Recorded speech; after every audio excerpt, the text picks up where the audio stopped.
Huh, I guess you have been teaching him some stuff. Teach? Don't teach that. That's just genetic. Hey! We're recording the podcast! Shut up! Good morning to you, wherever you are, because it is Morning Somewhere! Nice! For June 5th, 2024. Nailed it. With me, sitting right over there, keeping it authentic. Say hi to Jason Saldaña, everybody. Hello, everybody. How you doing, man? I'm pretty good. I showed that intro to my kids like 30 times because I was going to see if they wanted to record a version of it because Finn's little version of it's awesome. Yeah. And they were all gung-ho. We listened to it like over and over and over and over again. And they were like, nah, I don't want to do it. I was like, what? It can be I just tough, had to listen to Burnie say it's morning somewhere so many times. And then they wanted me to, they were like, no, but can you talk about us on the podcast? I was like, no. Yeah, but you're doing it. Yeah, I'll talk about them. They're 6 and 8 years old. Their names are Elise and Francisco, and they both still drink out of a bottle and wear diapers. That's not true, but I did have a secret baby bottle at my grandmother's house till I was like 7 that I drank Kool-Aid out of. You know, it's weird because when I think about my first memory, I remember being really upset and trying to reach a bottle. And it looked like a little bear. Like it was a brown and yellow bear. That was honey. It was probably like, one giant microplastic from, the 70s or whatever. But I remember reaching for it and crying and being upset and thinking, I'm too old to be doing this. Yeah. Yeah. It was weird. It was like, that's the memory one of the earliest memories I've got is doing that stuff. Your kids are 6 and 8. Yeah. So that's interesting because that's like, your youngest is pretty close to Finn. And I wouldn't have thought that. You thought she was older than that? Yeah. It seems that way to me too. Like there was a bigger gap between them. You know what Maybe I mean? I'm wrong. Well, my kids, I'm not. Teddy and JD, they did keep a score of how many of the Rooster Teeth animated adventures they ended up in. Yeah. And Teddy loves them. And Does he? I've been trying not to have Finn watch them, but watching the ones that Teddy are in, he's got to see them, and he fucking loves them. He loves them. I took my kids to see the new Garfield 1.5 times. We had What happened there? We had a failed first attempt in a little town in West Texas called Alpine, where there's a little theater. There's 2 screens there. It's a very cool, quaint little place. The guy who sells you your ticket, and walks over and tears it. he tears it right there. Okay. It's like a little, like a raffle ticket looking thing. And then he takes 3 steps to his left to work the concession stand and pretend like he hasn't seen you yet. It's amazing. But well, hello, sir. Welcome to the theater. But the reason that was not successful is because the building next door was on fire and our power went out. So we had to abandon. Well, that ship. sucks. Yeah. Did you know that it was on fire? It was on fire when we started. When we went in, and my wife called twice during the movie, and she was like, "Are you guys okay? We're getting evacuated from our restaurant." I was like, "We're fine." Yeah. Nobody ever it's has just trouble with fire in theaters ever. No. Something that's been lost of time, if you think about it, is those moments when the film stops and melts. Oh yeah. Although this is weird. I went and saw Spider-Man 3 at an early screening. You went to an early screening today, right? I think it was just a limited one, not really an early one. Oh, it's for the new Linklater? Yeah. What's it called? Hitman. The Hitman. How'd you like it? Did you like the movie? It was pretty good. I would watch it. It's going to be on for free on Netflix. You know what I mean? Free, right? So, yeah, for free. I know y'all have talked about that. Hey. Well, no, you know what I was thinking about? You always, when I was talking about how I thought about Nick every time I tie my shoes. Yeah. I associate you with Netflix. Why? Do you know why? Because my name was like front and center when Red vs. Blue was on Netflix. Is that why? Was it really? Were you at the top of the like number 1 on the call sheet there? Yeah. Really? Don't pretend you're not mad about that. No, why do you associate me with Netflix? I didn't know about it, but now that I do, I'm very mad about it. I associate you with Netflix because I think that you hold the record for the longest period of having a DVD. Fucking Hotel Rwanda. I had that shit for like 13 months or something. Everybody had one God DVD. damn, I must have paid $70 for that. You would keep this movie because you thought, I've got to watch this movie. It's an important movie or something, or it's heady. And I can't just turn it back in and get like Dumb and Dumber 8 or whatever. Yeah, I should have. I never watched it. I sent it back unwatched. After how long? Just like 13 months, for real. I had it forever, like a year. I wonder how much money some people like Netflix made from some of those movies that were out there. A lot. Yeah. Hey, back to Garfield real quick. Yeah, go ahead. Have you ever heard the Bill Murray Garfield story? Because he did the voice in 2004. I love this. You do? I actually go ahead because I have a similar talked about story it? in my career. It's one of my favorite memories of my career. So, and this is probably a story that he just made up after the fact because it sounded good. But one of the screenwriters for that play's name is Joel Cohen, and he thought it was a Coen Brothers movie, but he spells his name Cohen. So he made the movie thinking it was a Coen Brothers movie. Apparently, yes. And it was not. And it was not. I have a quote here from him. Can I read it? Please. He says, I thought it would be kind of fun because doing a voice is challenging. I'd never done that. Plus, I looked at the script and it said so-and-so and Joel Cohen. And I thought, Christ, well, I love those Coens. They're funny. So I sort of read a few pages and thought, yeah, I'd like to do that. Murray continued. So they went off and shot the movie and I forgot all about it. Finally, I went out to LA to record my lines. And usually when you're looping a movie, it takes 2 days. And that's a lot. I don't know if I should even tell the story because it's kind of mean, but what the hell, it's interesting. So I worked all day and kept going. That's the line? Well, I can't say that. And you sit there and go, what can I say that will make this funny and make it make sense? And I worked and I was exhausted, soaked with sweat, and the lines got worse and worse. And I said, okay, you better show me the whole rest of the movie so we can see what we're dealing with. So I sat down and watched the whole thing and I kept saying, who the hell cut this thing? Who did this? What the hell were the Coens thinking? And then they explained to me it was written by that Joel Cohen. I don't know if that's true, but it's fucking funny. I wonder if that Joel Cohen loves that story or hates that story. Because there's no in between on that story at all. So I did years ago, I got a call when I was out in LA. Somebody said, hey, Tom Arnold wants you to be on his podcast. And I said, Tom Arnold? Okay, I'll go. Sure, I'll go on the Tom Arnold podcast. I went on the Tom Arnold podcast. They had a bunch of guests that day.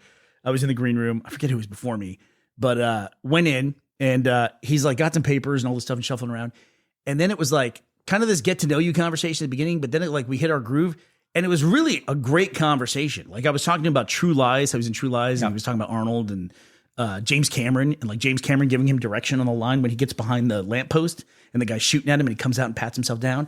I said, I love that moment. He goes, yeah, because, you know, I think he called him Jim. Jim's in the background. After the first take, he goes, fucking do something. And so he came up with that bit on his own. During the podcast, he tells me, like after we hit it off and everything's going really, really well, he had no idea who I was. He booked me for the podcast because when he saw the name Bernie Burns, he thought I was Bonnie Bernstein from ESPN. So that's why he booked me on his podcast. And he told me that, like, on mic. I thought you were going to tell me it was a different Tom Arnold. It was Tom Green dressed as Tom Arnold. But I had to say, too, one of the things I want to talk about is you have another special place in my heart because we come from an era. You're a little bit younger than me. Yep. And we always consider you like kind of like the baby of the group. Yeah, like the Red. Because of the bottle. Should introduce you, by the way. Jason played Tucker in Red vs. Blue. Now I say past tense now. I did play him. Yeah. And for 21 years. Quite a while. I'm only 24. And we worked at the call center together. And I first met Jason the way a lot of people did, where he was kicking our ass in a multiplayer game of Quake. And he had used the screen name Poop. It was Poopster. Was it Poopster? Yeah. And everyone was screaming out this guy Poop who was killing everybody. Turns out it was Jason. And so, of course, his nickname became from that point on Poop. But you have a special distinction. You're the only guy I know from the era who got assigned a nickname and you got out of it. I don't know how I shook it. I think only because there was a guy we worked with. I won't say his last name. His name's Mike. Mike C. And he stopped working there, and I think it would still be going on if he wasn't still working there. But if I saw him today, he'd call me Poop. He was the proponent of Poop? I think so. He really kept it going. I don't know how I got Jeff and Gus to stop. Dude, if you do figure out how you get him to stop something, please let me know. I'd like to know the secret. The thing I appreciate about that is it was a nickname that was really funny for a little bit. But yeah, it got old. I'm also glad that you didn't keep it because we would have had to explain every single time, like, oh, we have to call him Poop because it was Quake and all this stuff. It was not a good story behind it either. Can you imagine still 20 years later having to say that? We were at the pool the other day and there were these kids playing Frisbee. And a Frisbee's kind of hard to throw anyway, but especially when you're like neck deep in the water, right? So this Frisbee's going everywhere the whole time. And they throw it once and it goes like way off track and into like the shallow end of the pool. And this little kid walks over to it, and when they see the kid who grabs it, they go, "Oh, it's Baby Queso!" And I thought, dude, it was a joyous moment. Baby Queso's got to be like one of the best nicknames you could ever have. That is a solid nickname. That's very good. I hope it's because he just demolishes Queso, and not because like his dad is Big Queso. Big Queso, right? Queso Senior. Yeah. And now he's Little Queso. You're a junior. No, my dad's a junior. They changed my middle name. They didn't want me to be a third. Oh, is that right? Yeah, I don't know why they did that to me. Yeah, and you're also, by the way, the only one of the group who's musically talented. Like, I don't know how many people know that about you, but like, you've been in bands with your dad, with your brother, like your whole family's musical. Yeah. Me and Nick have been in bands for like 20 years together, probably, and me and Nick, Mr. Double Knot, have been in. Nick is the double. Have knot been in guy. a band with my dad and his brother for the past 2 years. They've had this band since the 70s. It's called the Crayolas with a K. Crayolas with a K. Yeah, I think that way you're legally distinct and you don't get sued. Yeah, you don't get sued. I think they were big Kinks fans when they were kids. Yeah. And so that's where that came from. Oh, dude, I get it. They're man. pretty good band. And your band is the one that I listened to forever was Visitors. Yep. And you still going with Visitors? No, we haven't done Visitors for a while. Nick and I had a couple different bands after that, but people still try to buy a Visitors CD from me every once in a while. Yeah. And I'm like, you can have it. I Because probably- I've got like 300 of these. I probably had a Visitors CD. Probably. I should have just brought some over. I have all that stuff in storage. I got the big old like Case Logic, the giant binder of CDs that we all used to have. Did you keep your jewel cases? No, man, Yeah, I get me rid of either. all that stuff. Yeah, I went as like streamlined digital as much as I possibly could. And you know, I didn't like encode all my CDs. I had a thing that was like, this is a slim window of time for technology. Do you remember I had 100 CD changer at my house in Utah? Yeah. And to program the names of the ones, you'd have to like, you couldn't change the slots because it was just a slot had a name.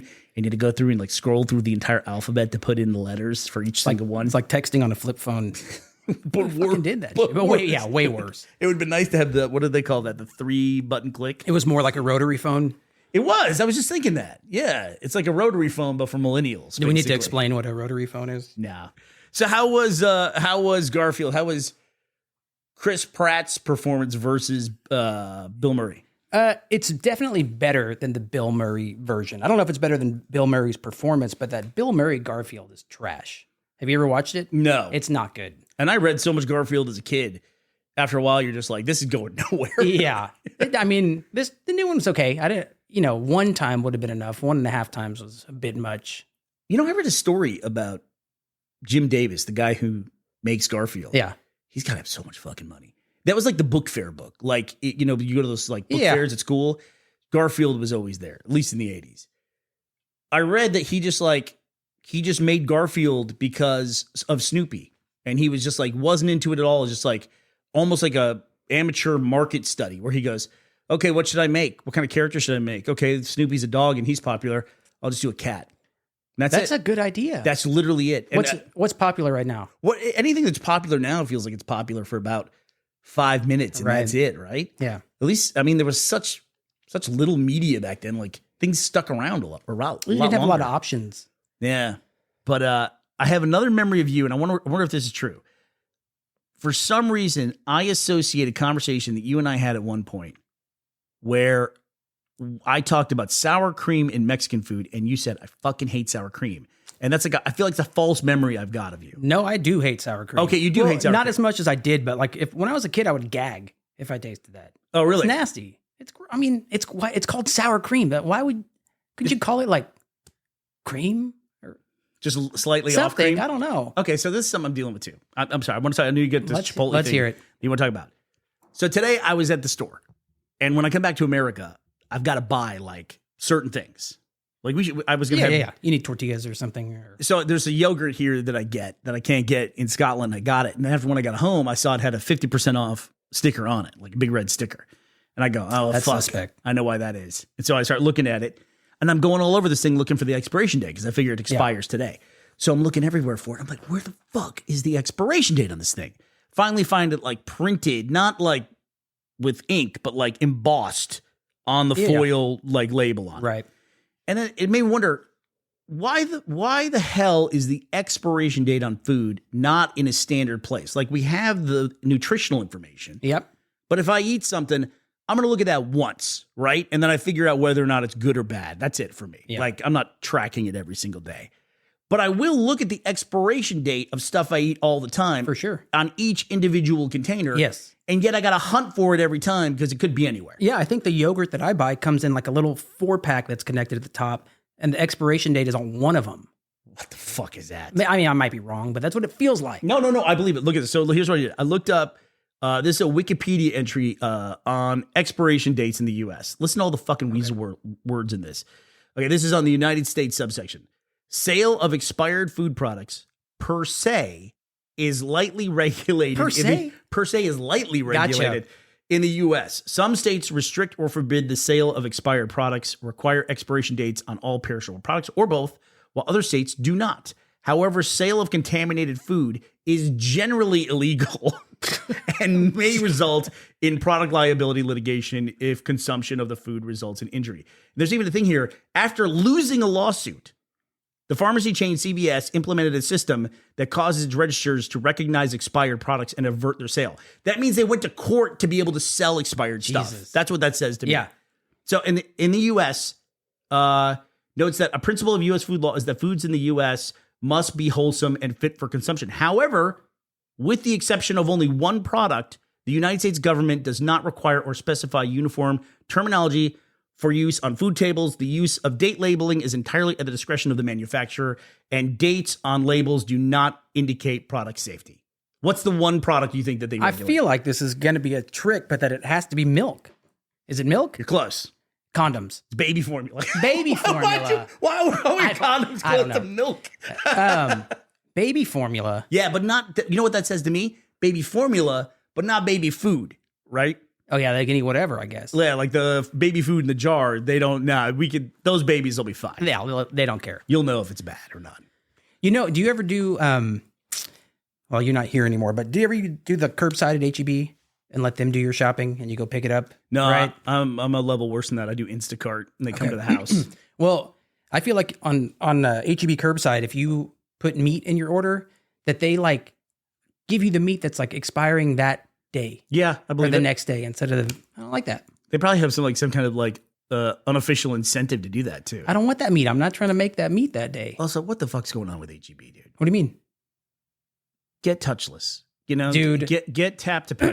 I complained to that the other even after the day. pandemic, they're not doing. You gotta like get your card out and swipe push it all the way in there. If you don't do it, if it's not in there right, it's like card read error. You got to get the lady to come over and reset the thing. And what's their logic with that? You get in Europe, you could tap to pay everywhere, right? Literally everywhere. Everywhere. We were in Italy last year. I didn't. Everywhere. I'm gonna write him a physical letter to like the CEO. That's what my wife's dad does. It works. He like. Go put they write back to him and shit. It's so weird. All right, so you sent me this article about Chipotle workers. They don't want to be filmed anymore.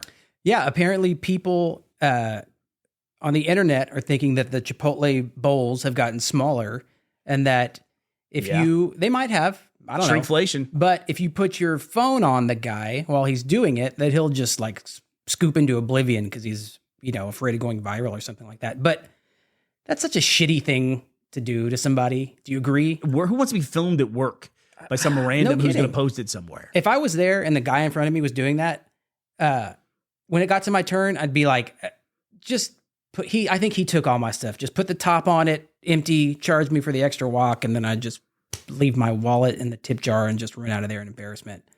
Oh, to me, it's like also when people like take a phone and they shove it in people's face and they're usually yelling. But you see the thing where like the lady was following Alec Baldwin around? No. Oh, dude, it's fucking horrible. And listen, imagine how bad it is that the video of her following him and yelling at him, that the internet comments were on his side. Like she was screaming like, admit you killed that woman, admit you killed, like she was just like, wow, awful. And at what point, like if someone, like how close, like if they hit me in the face with the phone, I can smack the phone away, right? Yeah. Right? But at what point is like someone like just jamming this phone in your face where you can smack that phone away? We need hard rules. I feel like I would get upset pretty quick, but nobody puts a phone in my face. So how great would that feel though to grab that phone? It would feel really good. Shuck the thing. Yeah. Yeah, but I'm tired of this. I mean, you grew up a little bit after me. So when did you graduate high school, if I may ask? 97. Oh, 97. Okay. So still, yeah. I mean, I didn't have a cell phone until maybe 2 years after that. I mean, the iPhone came out in what, 2008? Did that have video on it, the first one? Did it? Maybe. Didn't have cut and paste on it. Remember that? Yeah, I do remember that. I mean, and then when I see screenshots of the text, they're like, you see two messages on the screen. You're like, what the fuck with an old person? Dude, I think I still have every old iPhone. What do you think's on them? I don't know. That's it. I'm afraid. I think they're all wiped, but I don't trust that. Yeah, I don't trust that. I'm convinced if I like even turn my phone back into Apple somehow they're going to resell it to a Russian hacker and he's going to get all of my data He'd probably get it all out of there. from like 2007 or 2008. You know, he's going to Well, that's where the bad stuff is, dude. that's when I didn't know stuff was being recorded. Yeah. You definitely don't want him to have that. A mutual friend of ours, he let me know about a service in Austin where they bring a truck to your house and it's just got a giant shredder on the back. And they can shred electronics? Yep. Who invented that machine? I bet you they have another machine that puts it all back together as soon as they get it back to their place. I have no idea. Probably like they get tweezers. And they take your data out of it. They're just lining everything up. But I'll tell you what, I don't know who invented it, but you can probably guess our friend who would know about a security service that shreds data products. Who? Which one? Can you guess who it would be? Gus. Yeah, it's Gus. Yeah. He's probably used it. You know, you can also get a truck to come by and power wash your like recycling and compost bins and all that stuff. Really? Yeah. That's an interesting service. Yeah. I mean, see, this is the kind of shit they have in Austin. They don't have this in rural Scotland. Right. Like, you get about 10% of the services that you get in a big city. Also, I mean, how clean do you need your trash can to be?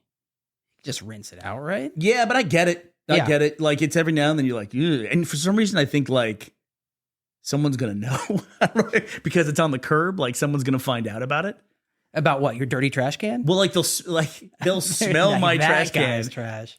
Maybe, am I the only person who thinks about this? Yeah, I think so. About the way your trash can smells? Yeah.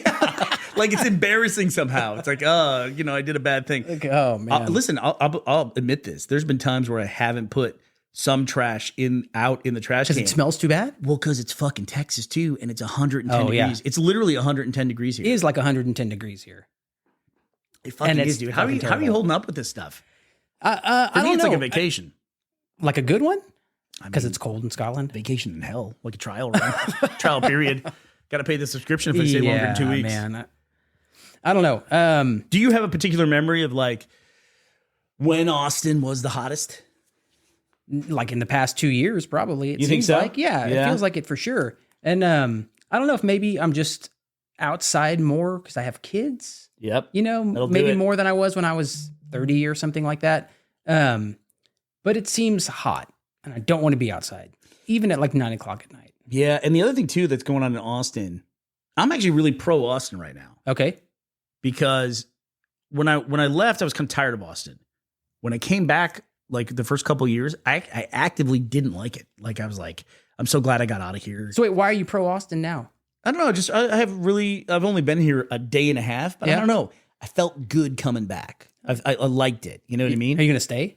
No, Okay. I'll be gone pretty soon. I'll be out of here. I'm here to handle some shipping stuff. We're shipping out those coins that we did for our Patreon launch, and so shipping them out. That's like old school like Rooster Teeth RVB days of like shipping DVDs. Yeah, I remember dropping a bunch of packages at the post office. Remember the one on 6th Street? Where you put I'm them back in to the it. thing and then they would drop like 40 feet down to the basement? Yeah, but we didn't know that. It was like a bottomless mailbox. Yeah, and we figured that out because we clogged it up and the guy came running down the mad, street right? after us. Yeah. But I got to say, I'm back at the post office and they treat you like you're doing something wrong. They do. It's like, I want to ship these things. And they're like, you can't do that. Well, maybe you should film them. I can just film them the entire time. Yeah. Yeah, Just tell them, keep scooping on the stamps, dude. Keep putting them on. Yeah, but this heat's crazy and the air quality's crazy. That's the weird thing I've been It's seeing so this summer. hazy. Yeah. It's My kids weird. think it's foggy. It's like 3 PM. They're like, it's real foggy. I'm like, that's not fog. That's your death air. Would you rather have the summer haze that we have now, or is it we? I'm back in Austin. Sure. Austinite. Or would you rather have like the January, what you think looks like smoke, but it's pollen in the air? When the juniper trees, when the cedar trees are going nuts. Probably the summer haze. Dude, that pollen in Austin is insane. Does it fuck you up? It didn't for a long time. And then when it did fuck me up, it really fucked me up. Like I got walking pneumonia one year. Really? Yeah. From allergies? I kind of probably wasn't paying attention to let it go too long. Yeah. And I ended up like, they told me I had walking pneumonia. Yeah. It was creepy. Like my chest would rattle when I would breathe out. Like Walking pneumonia sounds like it's in control of you. right. Like You it's know? got, I'm like an Where ant am I with a going? fungus. Yeah, like a fungus. I got walking pneumonia. All right, man. Well, what's going on with you these days? What are you up to? Anything you want to plug? Anything you want to promote? No, I mean, we've been doing the band thing with my dad. Aside from that, Is that Crayola's? They stay with the same name? yeah, Even when they Crayola's have the with the K. scabs like you come in? yeah, even then, I think we're better now than they ever were in the past. Apologies to anybody who's been in the band before. But yeah, man, I mean, that's really about it. Having kids and a job and stuff, it's hard to balance all that stuff and have like as much time as you want to put into some of those creative things that you did like when you were 20, when your priorities were different. And so it's actually like a good, sort of like a good mix to be in somebody else's band rather than like doing my own project that's like my creative output. You know what I mean? Because I can show up and be like, how do you want the songs to sound? Let's do them that way. Let's do your vision. So it's been nice. Dude, it's really nice. I always said that when you're a performer, if you can ever editing one time will make you a better performer for the rest of your life once you have to edit something once. Right. I think the same thing too about if you ever have to be a manager or a boss or the head of something, it's like you appreciate being an employee after that point in time. Like, for sure. For me, when I show up somewhere and I'm not in charge of it, I go, yeah, you're going to tell me what to do and I have to do that? I love me it. up. Yeah. I love it. I'm like, I love it. I'll get coffee. I don't give a fuck. Yeah. What do you need? Right. There's this donut shop near me that I hardly ever go into, like maybe twice a year. And it's one of these places where it's family run. The lady who works there acts like she remembers you. You know what I mean? She acts like she knows you. When it's she a smart you, move. You just never go in. She's always like, oh, Yeah. And so a couple months ago, we were having some landscaping done. And on the Friday after these guys had been there all week, I had dropped my kids off at school and I was like, I'm going to get some kolaches for these dudes. So I go to the donut place. I'm dealing with this woman's daughter as we walk through, and then when I get to pay, it's her. And I get up there and she goes, congratulations. And I was like, oh, I caught you. I know you don't know who I am. Because like, what do you congratulate me on? And she goes, you've lost some weight. And I had. And she was the first person to notice that. I mean, not like a ton, but like 15 or 16 pounds. And the woman at the donut shop was the first person to notice that I'd lost any weight. Can I just say? Yeah. Maybe the first sign of the weight problem was the lady at the donut shop. Exactly. I know. That's not lost on me. That's hilarious. Well, that's great. Well, I wonder too if it's like she's like looking at her book. She's like, "What the fuck's going on?" Where's this guy? So she did know me. All right. Well, before we go today, I do want to thank our two sponsors for today for the podcast. Let's hear the name. Shay Light and Kyle Harmon. Thank you so much for sponsoring this podcast. Jason, thank you for joining me. Thanks, Burnie. Thanks for all the great years and all the great memories of playing Tucker, hating sour cream, and your family reminding me to always use the double knot. Always use it.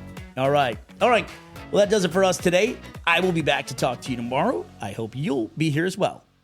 Bye-bye.